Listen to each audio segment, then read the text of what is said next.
한스의 여호수아 24번째입니다. 24번째인데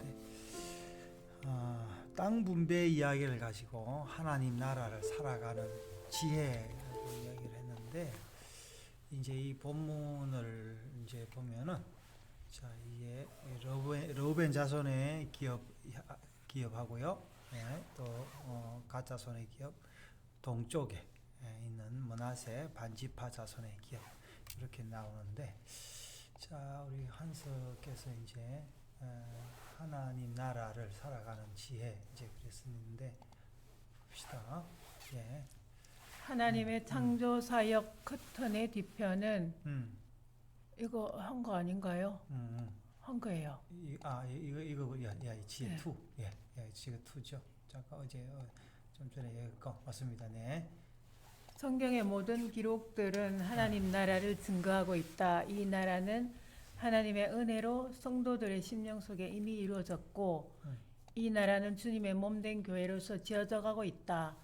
성경의 기록은 보이지 않는 영원한 세계를 보이는 것으로 기록했기에 그 나라를 완벽하게 기록할 수가 없다. 완전한 것이 올 때까지는 많은 부분이 비밀과 상징으로 표현할 수밖에 없기에 유한의 세계에서 유한의 지식으로 읽는 우리는 제한적인 이해를 할 수밖에 없다. 성경의 기록들은 모든 시대를 품고 있기에 통합적인 사고로 읽고 상고해야 한다. 자, 그러니까 지금 오늘 이제 자손들의 기업 나눈 거 가지고 아까 제목이 뭐였어요? 하나님 나라를 살아가는 지혜 했는데, 자, 계속 이번을 읽어보겠습니다. 가나안 정복에 대한 성경의 기록은 하나님께서 아브라함과 맺은 언약을 기초로 하고 있다. 아브라함에게 언약한 애굽 강에서 유발라데까지는 지금의 온 세계와 비교할 때는 너무나 좁고 지엽적이지만, 아브라함 당시로서는 온 세상을 나타내는 정치 문화의 요충지라 할 수 있다. 그리고 그 의미는 열방을 향한 하나님의 의도를 포함하고 있는 것이다. 가나안 정복과 그 땅의 분배는 바로 이 아브라함과의 언약이 이루어지고 있음을 보여주고 있는 것이다. 성경 역사에서 이스라엘이 실제적으로 이 땅을 모두 정복하지는 못했지만, 성경은 솔로몬 때에 이 언약이 통치적으로 이루어졌음을 기록하고 있다. 성경 이야기에서 하나님 나라와 하나님의 통치 영역은 사람들이 생각할 수 있는 그 이상의 비밀을 가지고 있다. 여호수아에서는 여호와 하나님께서 여호수아를 통해서 실제로 가나안 땅을 정복함으로 언약의 성취를 가시적으로 읽을 수 있다. 자, 실제로 이제 또 뭐 정복해도 뭐 지금은 이제 다 잃어버리고 이 백성들이 뭐랬습니까? 다 멀리 이제 쫓겨가 버렸잖아요. 심지어 이제 땅을 다 정복한 솔로몬조차도 이 백성들이 나중에 나라를 잃고 이 성전에 와서 기도할 때 들어달라, 뭐 그런 기도를 했죠. 예. 이 언약의 나타남은 다윗과 솔로몬의 시대에도 실제 전쟁의 승리와 영토 확장을 통하여 경험할 수가 있었다. 그러나 성경 역사의 가장 어두운 시대인 이스라엘이 애굽의 노예 시절이나 바벨론의 포로로 잡혀갔을 때에도 하나님의 이 언약은 한 번도 포기되거나 후퇴한 적이 없었다. 이스라엘이 애굽으로 내려가 애굽에서 바로의 노예가 되었을 때에도 이스라엘은 요셉을 통하여 애굽을 다스렸고, 야곱은 바로를 축복하는 제사장의 역할을 하고 있다. 재미있게 이야기를 했네요. 그죠? 네. 모세는 유월절에 피 흘림을 통하여 전 애굽 땅에 하나님의 구원복음을 전했던 것이다. 자, 복음을 전했는데 복음을 안 받으니까 사람들이 이제 멸망하고 죽은 거죠. 이스라엘이 바벨론으로 포로로 잡혀갔을 때에도 그 모습은 착고에 몸이 묶인 비참한 모습이었지만, 이스라엘은 유브라데강 근처인 그 바벨론에서 이스라엘은 그 제국의 왕을 지도하는 선지자의 역할을 하고 있었다. 자, 우리가 이제 텔아비브 갔다 왔는데 이 바벨론 강가에서 본 그 언덕을 이제 텔아비브라고 했는데, 이제 그 도시 이름이 텔아비브가 됐죠. 이제 텔은 언덕이고 아비브는 뭐예요?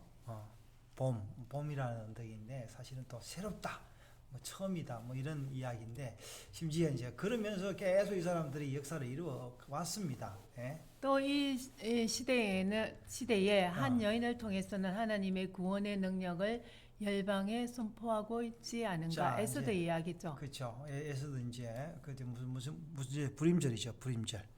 불임절 이제 지금도 이스라엘이 이제 명절로 지키죠. 네. 언약을 따라 이루어진 가나안 정복과 분배는 하나님 나라를 축소하거나 제한하는 것은 아니다. 왜냐하면 온 열방이 하나님 나라 영역이며 하나님의 소유이기 때문이다. 지난주에 상고했듯이 르우벤, 갓, 므낫세 반지파가 요단 동편 땅을 기업으로 요구하였을 때에 모세가 크게 염려한 것은 12지파와의 연합을 약하게 하고 신앙적인 위험성이 발생하기 때문이었다. 가나안 땅은 새 이스라엘이 되어 하나님의 임재를 보여주는 성전이 세워져야 하는 땅이다. 그래서 애국과는 가능한 한 멀리 떨어져야 되고 성전이 들어갈 이스라엘과는 점점 더 가까워져야 하는 것이다. 그래서 강도 건너고 이방의 유혹이 없는 땅, 제한되고 작게 보이는 새 이스라엘 땅 안으로 들어와야 하는 것이다. 성도들은 하나님의 임재를 중심으로 항상 모이기를 힘써야 한다.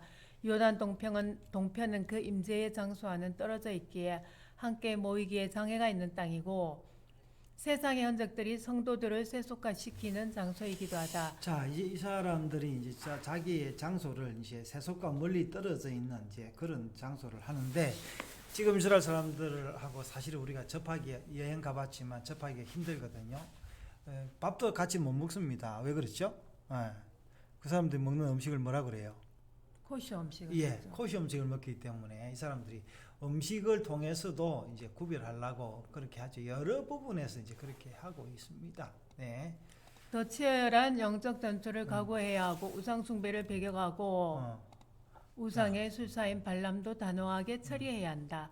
이러한 위험성에도 모세는 자, 그러니까 발람을 이제 제거했다라는 이야기가 여기 나오죠. 여기 이제 22절에요. 예, 보울의 아들 발람을 주겠다 이 이야기가 나오는데 그걸 그렇게 이야기를 했습니다. 예. 이런 위험성에도 모세는 두 지파반에게 요단 동편을 기업으로 허용했다. 그러면 오늘의 성도들도 이런 위험한 영적 경계선상에서 계속 살기를 고집해야 하는가? 아니다. 성경의 경고를 보라. 이 땅의 두 지파반은 결국 우상 숭배에 빠져 아수르에 사로잡혀가게 된다. 우리의 좋으신 아버지 하나님께서는 영적 안전지대인 그리스도 예수 안에 거하기를 진정으로 원하신다. 성도들은 하나님의 임재를 멀리 떠나려 하는 헛된 용기와 자신감을 가지지 말라.